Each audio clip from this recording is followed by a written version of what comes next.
Good morning, girls. Myself Jagtap Pedi. I hope that you might have understood my last lecture.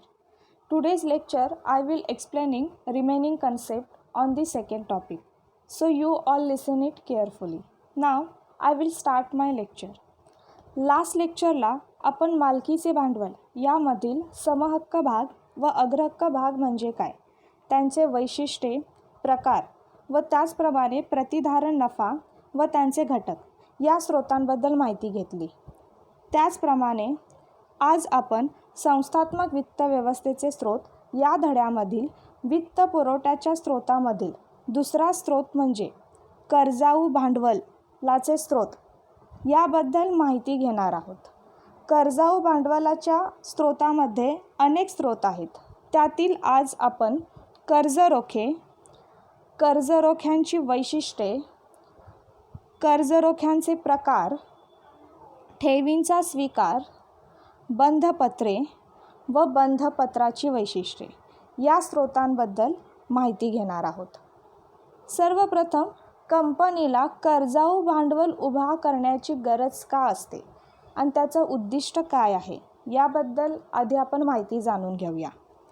कर्जाऊ भांडवल उभा करण्याचे महत्त्वाचे उद्दिष्ट म्हणजे एखाद्या कंपनीला व्यवसाय चालू करण्यासाठी किंवा व्यवसायाचा विकास करण्यासाठी व त्याचप्रमाणे सर्व व्यावसायिक कार्यांसाठी कंपनीला दोन प्रकारच्या भांडवलाची उभारणी करावी लागते. ते म्हणजे मालकीचे भांडवल व कर्जाऊ भांडवल. कंपनी मालकीचे भांडवल हे भाग आणि प्रतिधारण नफा या माध्यमातून उभा करते, तर कंपनी कर्जाऊ भांडवल हे कर्जरोखे, बंधपत्रे, सार्वजनिक ठेवी, बँकांकडनं किंवा वित्तीय संस्थांकडनं कर्ज म्हणजे अशा अनेक माध्यमातून उभा करते. आणि अशा प्रकारचे भांडवल कंपनी दीर्घ, मध्यम व अल्प कालावधीसाठी उभा करते की ज्यामुळे कंपनी त्यांचा व्यवसाय व्यवस्थितरित्या चालवू शकेल आणि कोठेही कंपनीला भांडवलाची कमतरता भासणार नाही.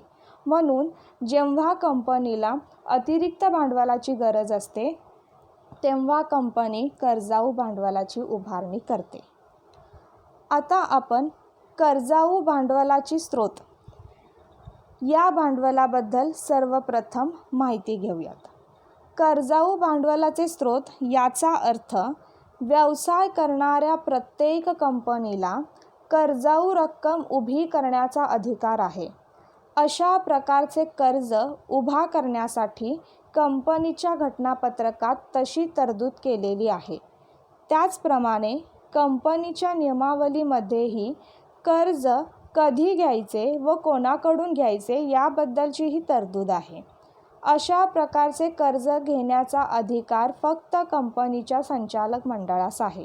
म्हणून खाजगी कंपनीला कंपनीची नोंदणी झाल्यानंतर तर सार्वजनिक कंपनीला व्यवसाय प्रारंभ दाखला मिळाल्यानंतर हे कर्ज घेता येते. कंपनी अल्प, मध्यम व दीर्घ मुदतीसाठी कर्जाऊ भांडवल उभा करते. अशा प्रकारचे भांडवल जेव्हा कंपनीला अतिरिक्त भांडवलाची गरज असते तेव्हा उभा केले जाते.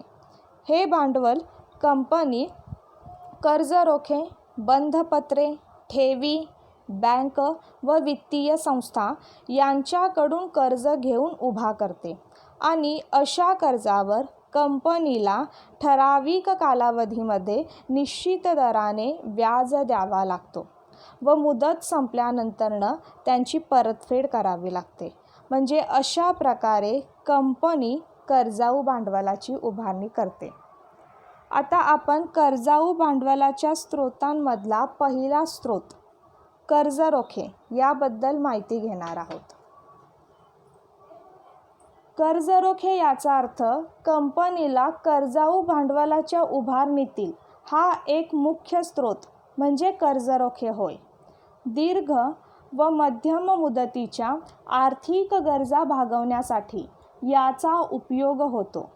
कर्जरोखा या संज्ञेला मूळ लॅटिन शब्दात डिबेर असे म्हणतात. याचा अर्थ म्हणजेच ऋणी असणे असा होतो. म्हणून कर्जरोखेला इंग्रजीमध्ये डिबेंचर म्हटले जाते.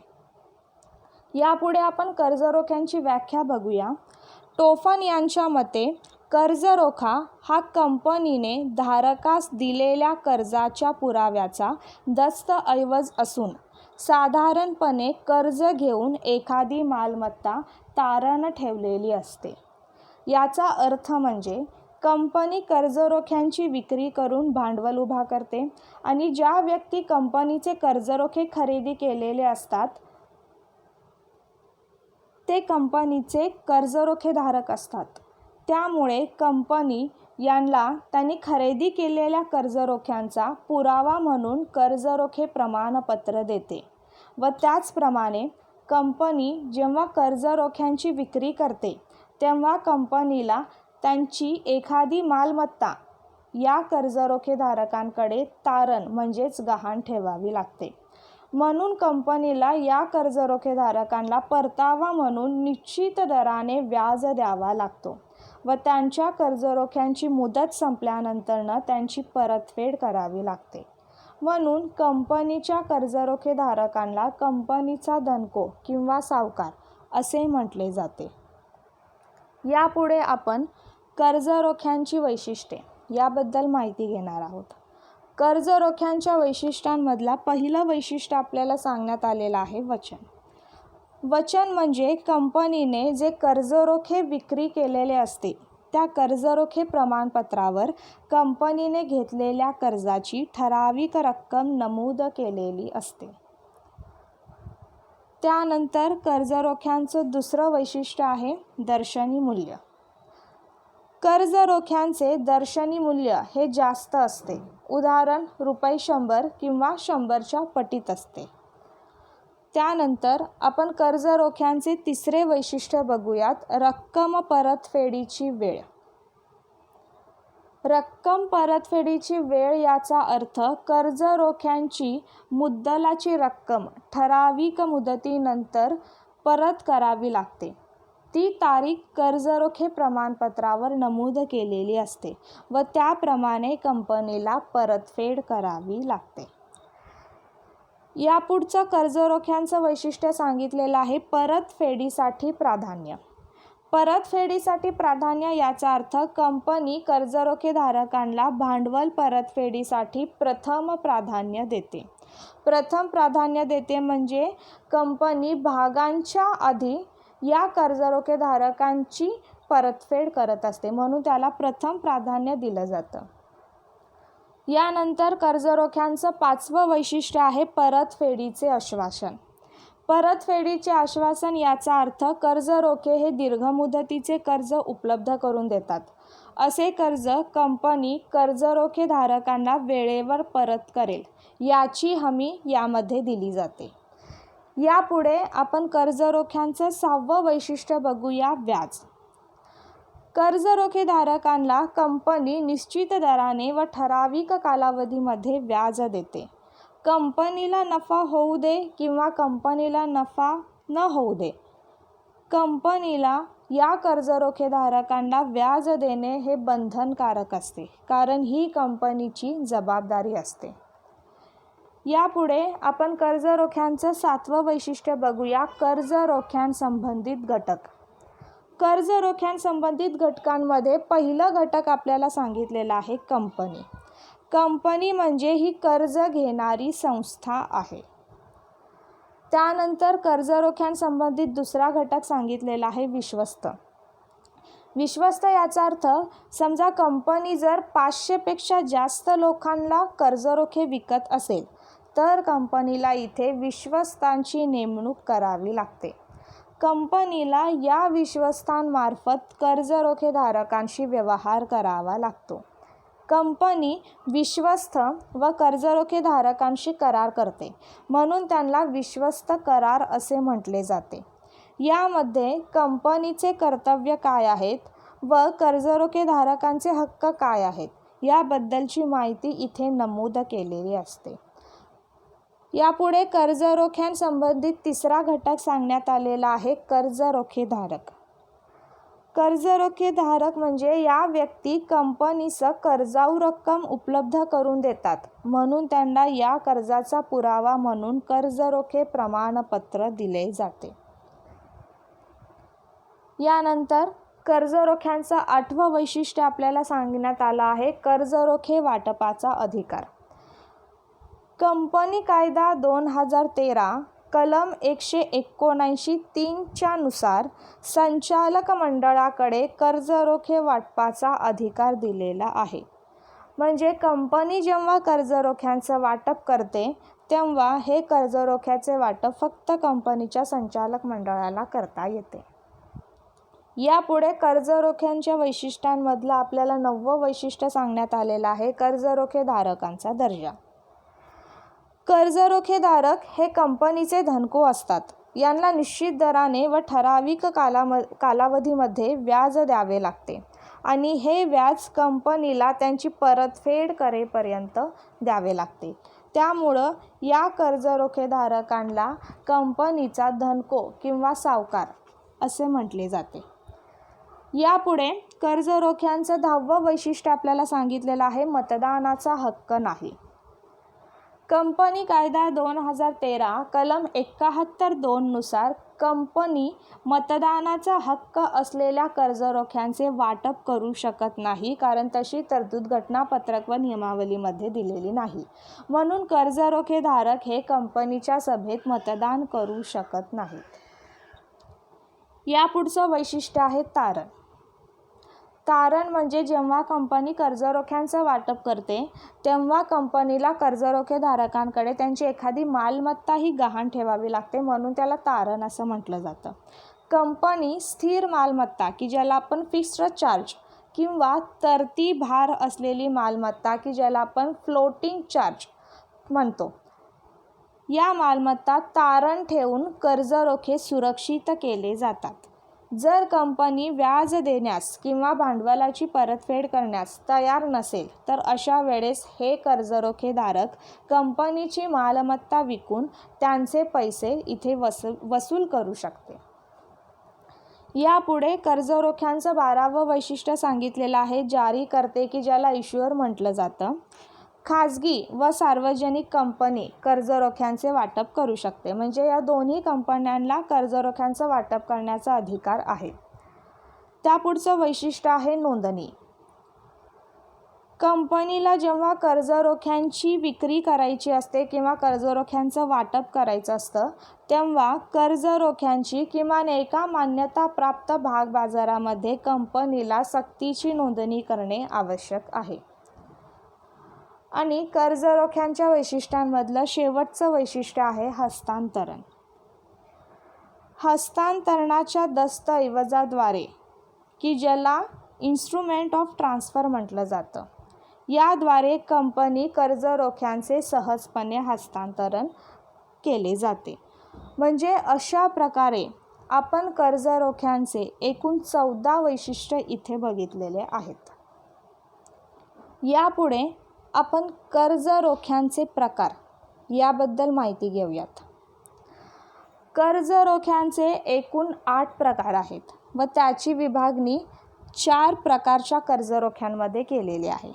म्हणजे कर्जरोख्यांच्या प्रकारामधला पहिला प्रकार आहे तारणानुसार कर्जरोखे की ज्यामध्ये 2 प्रकार पडतात, तारण असलेले कर्जरोखे, तारण नसलेले कर्जरोखे. त्यानंतर कर्जरोख्याचा दुसरा प्रकार सांगितलेला आहे हस्तांतरणानुसार कर्जरोखे. यामध्ये 2 प्रकार पडतात, वाहक कर्जरोखे, नोंदवलेले कर्जरोखे. त्याचप्रमाणे कर्जरोख्यांचा तिसरा प्रकार सांगितलेला आहे परतफेडीच्या अटीनुसार कर्जरोखे. यामध्ये सुद्धा 2 प्रकार पडतात, परतफेडीचे कर्जरोखे आणि न परतफेडीचे कर्जरोखे. आणि शेवटचा कर्जरोख्यांचा प्रकार सांगितलेला आहे परिवर्तनानुसार कर्जरोखे. यामध्ये सुद्धा 2 प्रकार आहेत, परिवर्तनीय कर्जरोखे, अपरिवर्तनीय कर्जरोखे. म्हणजे एकूण आपल्याला इथे 8 कर्जरोख्यांचे प्रकार सांगितलेले आहेत की ज्याची विभागणी 4 कर्जरोख्यांमध्ये केलेली आहे. आता या प्रत्येक कर्जरोख्यांच्या प्रकाराबद्दल आपण इथे सविस्तर माहिती बघूयात. त्यातला पहिला जो कर्जरोखे आहे तारणानुसार कर्जरोखे, त्यातला पहिला प्रकार बघूया तारण असलेले कर्जरोखे. तारण असलेले कर्जरोखे म्हणजे कर्जरोखे हे तारण ठेवून सुरक्षित केले जातात. कंपनीच्या मालमत्तावर बोजा निर्माण करून सुरक्षा दिली जाते. विश्वस्त करार करून असे कर्जरोखे सुरक्षित केले जातात. म्हणजे जेव्हा कंपनी कर्जरोख्यांची विक्री करत असते तेव्हा कंपनीला आधी या कर्जरोखे धारकांकडे कंपनीच्या नावाने असलेली एखादी मालमत्ता तारण ठेवावी लागते आणि ते कर्जरोखे सुरक्षित करावे लागतात आणि तेव्हा कंपनी अशा कर्जरोख्यांची विक्री इथे करू शकते. त्यानंतर कर्जरोख्यांचा दुसरा प्रकार आहे तारण नसलेले कर्जरोखे. तारण नसलेले कर्जरोखे म्हणजे ज्या कर्जरोख्यांना तारण दिलेले नसते अशा कर्जरोख्यांना तारण नसलेले कर्जरोखे किंवा असुरक्षित कर्जरोखे असे म्हणतात. याचाच अर्थ की जेव्हा कंपनी कर्जरोख्यांची विक्री करत असते तेव्हा अशा कर्जरोख्यांच्या वेळेस कंपनी कर्जरोखे धारकांकडे कोणत्याही प्रकारची मालमत्ताही तारण ठेवत नाही, म्हणून त्या कर्जरोख्यांना असुरक्षित कर्जरोखे असं म्हटलं जातं. परंतु कंपनी कायदा 2013ने अशा कर्जरोखे विक्रीला आता प्रतिबंध केला आहे. यानंतर पुढे आपण हस्तांतरणानुसार कर्जरोखे यामधला पहिला प्रकार बघूयात, वाहक कर्जरोखे. वाहक कर्जरोखे याचा अर्थ ज्या कर्जरोखे धारकांची नावे कर्जरोख्यांवर नमूद केलेली नसतात तसेच कंपनीच्या नोंदवहीमध्ये त्याची नोंद नसते त्याला वाहक कर्जरोखे म्हणतात. हे कर्जरोखे दुसऱ्यांना सुपूर्द करून हस्तांतरित होतात आणि व्याज कुपनाद्वारे या कर्जरोख्यांना व्याज दिले जाते. त्यानंतर पुढचा कर्जरोख्यांचा प्रकार आहे नोंदविलेले कर्जरोखे. नोंदविलेले कर्जरोखे याचा अर्थ ज्या कर्जरोखे धारकांची नोंदवहीत केलेली असते त्यांना नोंदविलेले कर्जरोखे असे म्हणतात. या नोंदवहीत कर्जरोखे धारकांचे नाव, त्याचा पत्ता व त्यांनी धारण केलेल्या कर्जरोख्यांबद्दल माहिती असते. यापुढे तिसरा जो प्रकार सांगितलेला आहे परतफेडीच्या अटीनुसार कर्जरोखे. त्यातला पहिला प्रकार बघूया, परतफेडीचे कर्जरोखे. परतफेडीचे कर्जरोखे म्हणजे या कर्जरोख्यांची परतफेड एका ठराविक मुदतीनंतर केली जाते. ही मुदतीची तारीख कर्जरोखे प्रमाणपत्रावर नमूद केलेली असते. मुदत संपल्यानंतर कंपनी सर्व रक्कम एकत्रितपणे देते किंवा टप्प्याटप्प्याने कर्जरोखे धारकांना परत करते. परतफेडीची तरतूद ही विश्वस्त करारामध्ये नमूद केलेली असते. त्यानंतर परतफेडीच्या अटीनुसार कर्जरोख्यांमधला दुसरा प्रकार आहे न परतफेडीचे कर्जरोखे. न परतफेडीचे कर्जरोखे याचा अर्थ कंपनीच्या जीवनकाळात म्हणजे कंपनी चालू असेपर्यंत या कर्जरोख्यांची परतफेड केली जात नाही. कंपनी विसर्जनानंतर म्हणजे कंपनी बंद पडल्यानंतर किंवा कोणत्या तरी अटींचा जर कर्जरोखे धारकांनी भंग केला असेल तर अशा प्रकारच्या कर्जरोख्यांची इथे परतफेड केली जाते. यानंतर पुढे परिवर्तनानुसार कर्जरोखे. यातला पहिला प्रकार आपल्याला सांगितलेला आहे परिवर्तनीय कर्जरोखे. परिवर्तनीय कर्जरोखे याचा अर्थ की एका ठराविक कालावधीनंतर या कर्जरोख्यांचे समहक्क भागांमध्ये परिवर्तन केले जाते. त्यासाठी तशी तरतूद नोंद त्या धारकांच्या कर्जरोखे प्रमाणपत्रावर असते. या कर्जरोख्यांचे वाटप करण्याच्या अगोदर कंपनीला सभेमध्ये विशेष ठराव मंजूर करून घ्यावा लागतो. मगच अशा कर्जरोख्यांचे वाटप कंपनी करू शकते. हे कर्जरोखे धारकांसाठी फायद्याचे असते. आणि त्यानंतर शेवटचा प्रकार सांगितलेला आहे अपरिवर्तनीय कर्जरोखे. अपरिवर्तनीय कर्जरोखे म्हणजे या कर्जरोख्यांचे परिवर्तन समहक्क भागांमध्ये केले जात नाही आणि या कर्जरोख्यांची परतफेड ठराविक मुदत संपल्यानंतर कंपनी इथे करत असते. म्हणजे अशा प्रकारे आपण कर्जरोख्यांचे एकूण 8 प्रकार इथे बघितलेले आहेत. यापुढे कर्जाऊ भांडवलाच्या स्रोतामधील दुसरा स्रोत आहे ठेवींचा स्वीकार. म्हणजे ठेवींच्या माध्यमातून सुद्धा कंपनी इथे कर्जाऊ भांडवलाची उभारणी करत असते. त्यामुळे ठेवीचा स्वीकार की ज्याला आपण ॲक्सेप्टन्स ऑफ डिपॉझिट्स असं म्हणतो. सार्वजनिक ठेवी या अल्प मुदतीचे भांडवल उभे करण्याचा महत्त्वाचा स्रोत आहे. कंपनी कमीत कमी 6 महिने व जास्तीत जास्त 36 महिन्यांसाठी ठेवी स्वीकारते. या पद्धतीमध्ये कंपनी जनतेची बचत ठेवी म्हणून स्वीकारते व आपली भांडवल उभारणी करते. या ठेवीवर कंपनी व्याज देते आणि कंपनी ठेवीदाराला ठेव पावती, की ज्याला आपण डिपॉझिट रिसीट म्हणतो, ती ठेव पावती देते. या ठेव पावतीवर ठेवीच्या संदर्भात सर्व अटी व नियम नमूद केलेले असतात. म्हणून या ठेवी सुरक्षित किंवा असुरक्षित असतात. पुढे आपल्याला ठेवीची व्याख्या दिलेली आहे. कंपनी नियम 2014 नियम 2(1) क नुसार ठेव म्हणजे ठेवींच्या स्वरूपात किंवा कर्जांच्या स्वरूपात सार्वजनिक निधींचा स्वीकार करणे होय. याचाच अर्थ की कंपनी कर्जाऊ भांडवल उभा करण्यासाठी जनतेकडून ठेवीचा स्वीकार हा कर्ज म्हणून करत असते आणि अशा प्रकारे इथे भांडवल उभा करत असते. यानंतर पुढे आपल्याला सार्वजनिक ठेव स्वीकारताना कंपनीला खालील रकमा स्वीकारता येत नाहीत. म्हणजे अशा काही रक्कम असतात कंपनीला मिळणाऱ्या की ज्या रक्कम कंपनीला सार्वजनिक ठेव म्हणून स्वीकारता येत नाहीत. तर त्यातली पहिली रक्कम सांगितलेली आहे की जर कंपनीला केंद्र व राज्य सरकारकडून मिळणारी रक्कम ठेव म्हणून स्वीकारता येत नाही. त्याचप्रमाणे कोणत्याही बँकेकडून कर्ज म्हणून मिळणारी रक्कम ठेव म्हणून स्वीकारता येणार नाही. परदेशी सरकार किंवा आंतरराष्ट्रीय बँकांकडून मिळणारी रक्कम कंपनीला ठेव म्हणून स्वीकारता येणार नाही. त्याचप्रमाणे इतर कंपनीकडून जर कंपनीला रक्कम मिळत असेल तर ती रक्कम कंपनीला ठेव म्हणून स्वीकारता येणार नाही. बंधपत्रे किंवा वाणिज्य पत्रांचे वाटप करून यामधून जी कंपनीला रक्कम मिळते त्यातून कंपनीला ठेव म्हणून स्वीकारता येत नाही. त्याचप्रमाणे भाग किंवा कर्जरोख्यांची विक्री करून जी रक्कम मिळते ती रक्कम कंपनीला ठेव म्हणून स्वीकारता येत नाही. आणि त्याचप्रमाणे व्यापारी पतपत्राच्या विक्रीने किंवा विश्वस्तांमार्फत जी कंपनीला रक्कम मिळत असते ती रक्कम कंपनीला सार्वजनिक ठेव म्हणून स्वीकारता येत नाही. म्हणजे अशा प्रकारे कंपनीला ज्या रक्कम मिळत असतात या रक्कम कंपनीला सार्वजनिक ठेव म्हणून इथे स्वीकारता येत नसतात. म्हणून अशा प्रकारच्या मिळणाऱ्या रकमा कंपनी ठेव म्हणून या गोष्टींचा समावेश इथे करत नाही. यापुढे आपण कर्जाऊ भांडवलाच्या स्रोतांमधील तिसरा स्रोत आहे बंधपत्र. याबद्दल माहिती घेऊयात. बंधपत्र ही एक कर्जाऊ प्रतिभूती आहे. बंधपत्रधारक हा संस्थेचा धनको असतो. त्याला निश्चित दराने व्याज मिळते.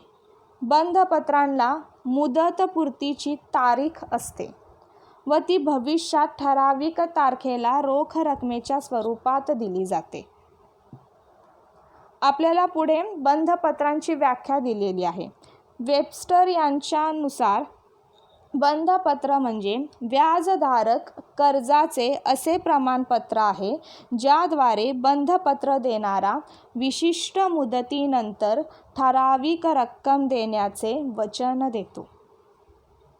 याचा अर्थ म्हणजे कंपनी कर्ज घेते आणि त्या कर्जाचा पुरावा म्हणून बंधपत्र प्रमाणपत्र बंधपत्रधारकांना देते की ज्यात त्यांची परतफेडीची तारीख नमूद केलेली असते व त्या तारखेनुसार कंपनी ठराविक रक्कम व व्याज देण्याचे वचन देते. यापुढे आपण बंधपत्राची वैशिष्ट्ये बघूयात.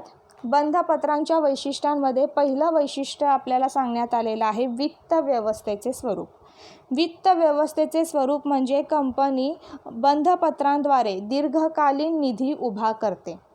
हे बंधपत्र कंपनी 5 वर्षांसाठी, 10 वर्षांसाठी किंवा 25 वर्षांकरिता सुद्धा दिली जातात. यापुढे बंधपत्रांचं दुसरं वैशिष्ट्य सांगण्यात आलेलं आहे बंधपत्रधारकाचे व्यावसायिक स्थान. बंधपत्रधारकाचे व्यावसायिक स्थान म्हणजे बंधपत्रधारक हे कंपनीचे धनको असतात. हे धनको असल्यामुळे व ते कंपनीचे मालक नसल्यामुळे यांना कंपनीच्या सर्वसाधारण सभेमध्ये सहभागी होता येत नाहीत. हे कंपनीच्या सर्वसाधारण सभेमध्ये सहभागी होत नसल्यामुळे त्यांना मतदानसुद्धा करता येत नाही आणि मतदान न करता आल्यामुळं हे कंपनीच्या व्यवस्थापनात भागसुद्धा घेऊ शकत नाही. म्हणजे अशा प्रकारे बंधपत्रकाचं व्यावसायिक स्थान कंपनीमध्ये सांगितलेलं आहे. यापुढे बंधपत्राचं तिसरं वैशिष्ट्य आहे बंधपत्रावरील परतावा. बंधपत्रावरील परताव्यांमध्ये बंधपत्रधारकांना निश्चित दराने व्याज दिले जाते. हे व्याज निश्चित मुदतीचा काळ संपल्यानंतरनं दिले जाते. आणि त्यानंतर बंधपत्राचे शेवटचे वैशिष्ट्य सांगण्यात आलेलं आहे परतफेड. बंधपत्राची विशिष्ट मुदतीची वेळ असते आणि ती मुदत संपली की त्या तारखेला कंपनी मुख्य रकमेची परतफेड त्या बंधपत्रधारकाला करते. म्हणजे अशा प्रकारे आपण बंधपत्राची वैशिष्ट्ये इथे बघितले आहेत. म्हणजे अशा प्रकारे आज आपण वित्त पुरवठ्याच्या दुसरा स्रोत कर्जाऊ भांडवल याबद्दल माहिती घेतली. त्याचप्रमाणे कर्जाऊ भांडवलामध्ये आपण कर्ज रोखे म्हणजे काय, त्यांचे वैशिष्ट्य, प्रकार याबद्दल माहिती घेतली. कर्जाऊ भांडवलामधला दुसरा स्रोत ठेवींचा स्वीकार याबद्दल माहिती जाणून घेतली. आणि कर्जाऊ भांडवलाचा तिसरा स्रोत बंधपत्र म्हणजे काय व त्यांचे वैशिष्ट्य, म्हणजे या अनेक घटकांबद्दल आज आपण इथे माहिती जाणून घेतलेली आहे. या पुढील भाग आपण पुढच्या तासाला बघणार आहोत. Thank you for listening me.